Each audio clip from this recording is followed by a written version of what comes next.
Beginning today, South Korea is hosting a three-day summit for democracy. The international gathering comes at a critical juncture as more than 60 countries have held or are scheduled to hold national elections this year. That includes the host Seoul and pioneer the summit, Washington, D.C. Why is the U.S.-led initiative especially important now to counter authoritarianism and democratic backsliding? For further insights, we're now joined by Professor Byung-joo of the Hankuk University of Foreign Studies. Good morning, Professor Kim. Good morning. Thank you for joining us. So today is the first day of Summit for Democracy being held right here in Seoul. Maybe we can provide some background as to what exactly this is. How did it begin? We know it's pioneered by the Biden administration. What exactly is it? Right, indeed. It was initiated by the Biden government of the United States. And the first one we had was held back in December 2021. At that time, it was pretty unique. Well, of course, it was at the end side of the curve of COVID-19 and stuff. But still, it was interesting that the summit was held in a virtual format. Mm-hmm. And tradition continues. Even this third one we are having here in Korea is going to be a virtual summit. So interesting tradition initiated by the Biden government back in, as I said, December 2021. Three themes were put ahead for this summit when it was initiated. One was against authoritarian. I mean, against anti-authoritarianism. So anti-authoritarian is the theme. Mm. Anti-corruption is the second theme. Mm. And then for human rights, pro-human rights. Mm. So anti-authoritarian, anti-corruption, pro-human rights. Mm. Those are the three themes, actually, for this summit. After December 21st, the first summit held. Second one was held last year, March 2023, again in virtual format. And that time, it was co-host format because it was a virtual summit. I guess that was possible. Co-hosted by the United States, Costa Rica, Zambia, the Netherlands, and Korea. So 5 countries co-hosting the summit. It was what we saw March last year for the second summit. And this is the third one, and this is single country host. Korea is the one. And as you reported, 3 days, starting from today until Wednesday. And the theme this time is democracy for future generations. So kind of like more forward-looking. And even though it's a virtual summit, as you reported in the news segment, Tony Blinken, U.S. State Secretary, is in Seoul to join as a special guest. Today will be more of a ministerial conference type, and tomorrow will be civil society and youth event. And then Wednesday will be leaders plenary session. So that's the way it's organized, and it has been run. When it was first organized back in 2021, Taiwan was included. So people noticed, experts noticed around the world, it has something to do with the U.S. alliance strategy under the Biden administration to take care of the countries on its side. And so on. Different talks were aired.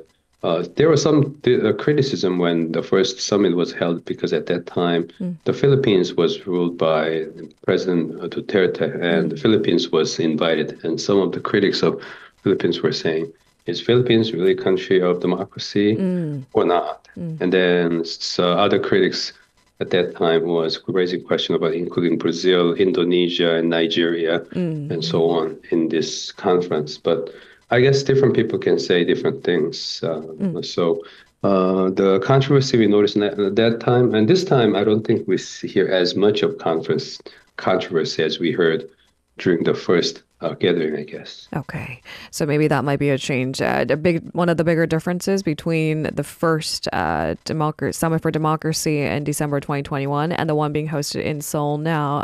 As you've pointed out, it's a virtual format, which is inherently unique, but perhaps appropriate considering that many pundits, especially political pundits, have been concerned that technology could potentially doom democracy. Could it be a threat to mega election years and so on forth? And Another important question we want to raise is, in this day and age of rising populism and authoritarianism, why should we focus especially on democracy and its values?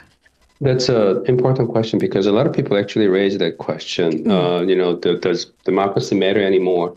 And there are a lot of books introduced by scholars, both warning the ultimate demise of the democracy or possibility of democracy going down the drain. Professor Kim, about 10 years ago, I bought an airport book, said democracy is doomed.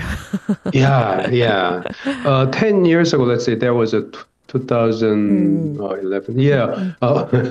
I guess that's one of the early prophets, but the situation has become much more serious, I guess. 10 years ago, only a small number of people were talking about it, but this time, increasing number of people are talking about it. And we just, had the reports about Russia's presidential election. Right. And it is governments in democracy, in the forms, but in substance, in real practice, deviating from that. It's a real debate these days. But going back to your question about why democracy matters and why democracy is kind of talked about in this kind of format, in a global summit format and so on. Of course, there is a United States foreign policy objective, but setting that aside, just focusing on the idea of democracy itself, actually, we have to recognize that there's a long tradition in the philosophy of liberalism. Many philosophers made an argument, including, I'm talking about all the way back to, sounds so archaic or classical, but Jeremy Bentham and Immanuel Kant. These were thinkers at the end of 18th century. You're laughing, but please tie the two ends together. Yes, because they both wrote an article and books that includes the phrase perpetual peace back in 1794-95, almost simultaneously. Bentham and Kant, they wrote this book and article with perpetual peace. What do they mean? They said if countries are all democratic, there will be no war. And it's a controversial proposition, but the thing is, serious scholars over the past several decades, in recent decades especially, have tested this theory. Is it true that actually war between democracies do not occur, rarely occurs? And they found that actually is true. It's very difficult to find cases where democracy is fighting against one another. It's usually authoritarian, aggressor that takes an action, and then democracy is responding. That's the historical fact. And so indeed, scholars in the study of international relations actually argue that Bentham and Kant were right in arguing for perpetual peace sustained by democracy. So in a way, going all the way back to the end of 18th century, if we strengthen democracy, if we spread democracy, there will be peace in the world. That cause itself has been sustained, to say the least. Then, can I ask, Professor Kim, what is the significance of Korea hosting this gathering as technically the first host that's, not Washington, not within Washington, D.C.'s parameters? Yeah, I guess some people in Korea may recognize this, but I understand not many of them here thinking Korea has set a good example for political development for the world. Everybody knows Korea has a good example, that has been set for economic development. But political side, because what we are hearing in the headlines and everything, we often forget that what Korea has done for the world is setting up examples, two pillars together, economic development and political development. And to say some of the obvious things, last Friday was the anniversary for the Masan uprising that took place back in 1960. That led to the April 19th revolution that ended Lee government. So first dictator was pushed out by the Korean people, and then Park Chung-hee's government, his regime ended back in 79 as a result of Buma uprising, Busan and Masan uprising in October 79. And then we also remember June 87, fight for democracy that ended John Doo-hwan's plan for extending military regime. And as recently as back in 2017, it was not a dictatorship government, but Park Geun-hye government that did not meet the expectation of the people was pushed out by people's uprising. So basically, Korea has a set an example. Democracy is basically ruled by the people, and people power and popular sovereignty. People owning the system, people running the system, people asking the leaders to deliver what they want.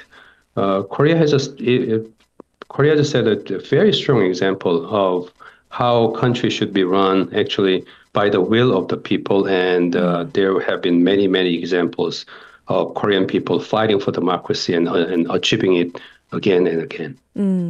I want to take our listeners maybe beyond the major points you just mentioned of modern history in Korea. What is it that Korea has done setting examples for building a system of democracy? I remember one of our experts also chiming in saying, even the heated political debates that are happening as we speak in an important election here in Seoul, the pendulum swinging left and right is not such a bad thing. It is the people, the public demanding more and more out of a government. And that could be, dare I say, a healthy sign of democracy.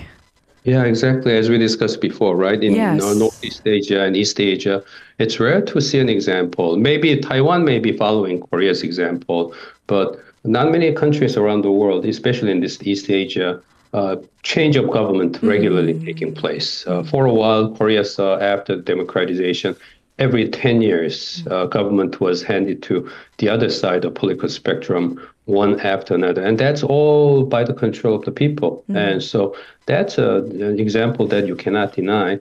But not only people's action, but people's uprising, achieving democracy, but also the way Korea has achieved setting up the institutions of democracy is also important under this democratically elected government one by one. For instance, Kim Il-sung government ended the power or dominance of a military group that lasted for about 3 decades. Ending of Hanaway alliance in the military was a major step by Kim Il-sung government. And then Kim Il-sung government also introduced the real name system for finance. That kind of plays a very important cornerstone in terms of ending money's influence over politics. Efforts continued after that, but it was a very important first step. And then the governments that followed, for instance, they introduced the system of public officials having to disclose their assets to the people, and prohibiting government officials taking any gifts or bribes from the people. The system itself is kind of example setting for the world. And NGOs, civic groups actually intervening the party nomination of the candidates. It was about 20 years ago we saw Nakson Undong, for instance, civic groups coming in to pointing out which candidates should not run for their seats and so on. It was a real example of bottom-up democracy coming into the system. And also political money reform 2004 that set up a unprecedented system of publicly managing money in politics.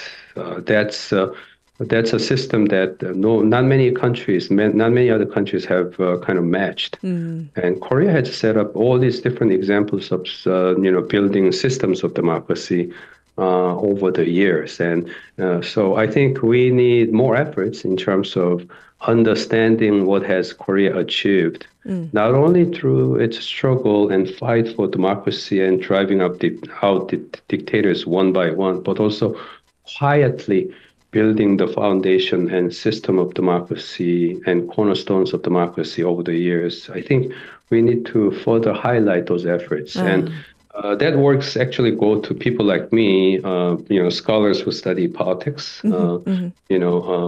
discovering and presenting to the public in a form that's easier to understand in terms of how much Korea has achieved, even though we know every day in Korean media there are all these headlines about how much has gone wrong in Korean politics.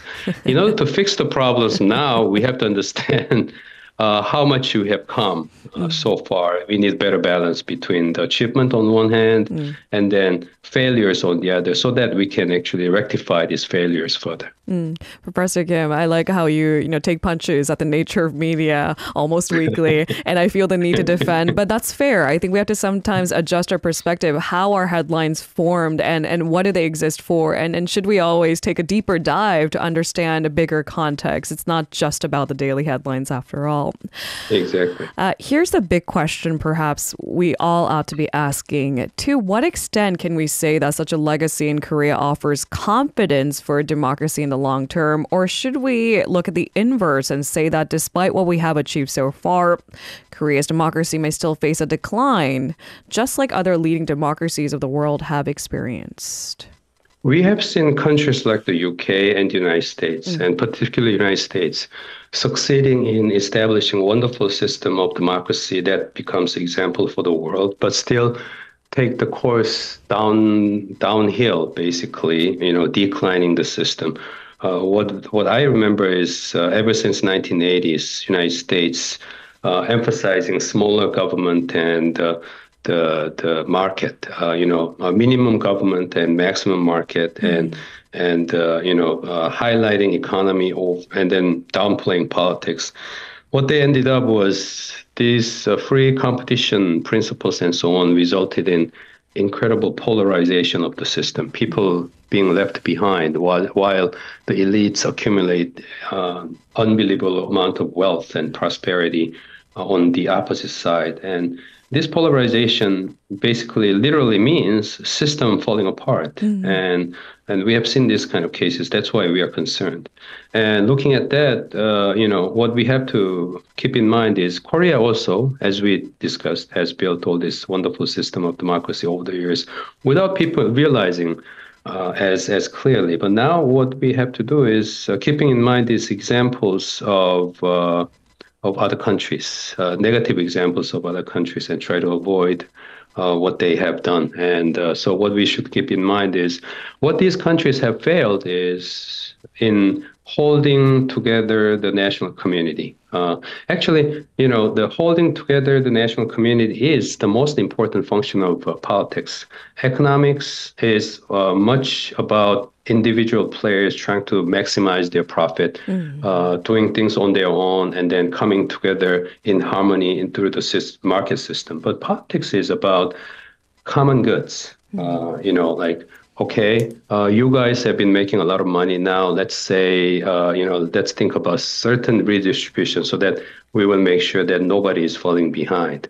Because if people fall behind, they will get upset and they will rise up and they will do things like electing populist presidents. And that's what we want to avoid. So we want to make sure that we go together, everybody together as a community. That's the system of politics. And Korea has certain examples of achieving those kind of efforts as well during the early years of a new millennium, for instance. So if we continue to kind of pay attention to the facts about what we have achieved over the past several decades and keep our eyes on in terms of making sure that we sort of give in and give up some of our, profit maximization desires for the sake of the common goods and for the rest of the people in the community. That way, I think we can hold together this community and then go forward continuously, unlike other examples that we've seen elsewhere around the world. How appropriate is it that Summit for Democracy is being hosted here in an important election year for South Korea? But not only that, I mean, you take inventory of some of the more important elections across the world. We're looking at 60 to 70 countries hosting their own elections. And we can't argue that election is the fundamental pillar of democracy, something to keep tabs on. Professor Kim, we need an entire hour, don't we? Yes, actually, right. More than an hour, several hours. But we appreciate you highlighting some of the most important points. We'll speak to you again next week. Thank you very much. If you're listening to our program using the podcast service, just a reminder that we do go live Monday through Friday, 7 a.m. Korea Standard Time. So tune in and help us make the show more informative by giving us your input. See you bright and early on Good Morning Seoul.